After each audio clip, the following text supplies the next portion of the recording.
Saqdi dhexe ee caawa dab ayaa waxa uu ka kacay xarun ganacsi oo ku taala degmada Jowhar ee xarunta gobolka Shabeellaha Dhexe. Dabkan oo aanay ilaa iyo haatan kala caddayn waxa uu ka dhashay ayaa waxa uu caawa qiiciisa laga arkayaa hawada sare ee degmada Jowhar. Aadan Maxamed oo ka mid ah dadka goobjooga u ahaa ayaa waxa aan ka wareysay arrinkan. Niyo caawa xilli saqdi dhexe aan ku soo boodnay iyadoo dab uu ka socdo magaalada gurigii oo lahaa Maxamed Rooble Nuur,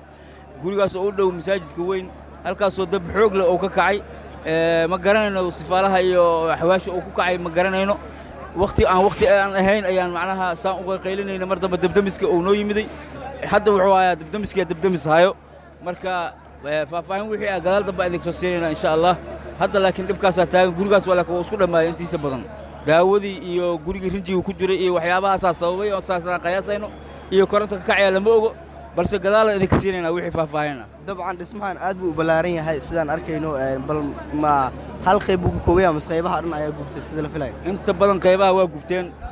qaybtii ugu dambeysay hadda uu ku socoyaa oo guriga dukaankii oo gaarka u lahaa Cabduqaadir Cali Tumey intii Maxamed Rooble kii Shariif oo lahaay kii daawada farmashiyaha intii oo dhan waa gubteen. Caawa sidoo kale waxaa degmada Jowhar ee xarunta gobolka Shabeellaha Dhexe ka maqan adeega korontada oo caawa go'an sababo la xiriira dabkan ka kacay xaruntaas ganacsi ee ku taala degmada Jowhar. Dib ayaan idinkaga soo gudbin doonaa faahfaahinta la xiriirta warkan insha Allah.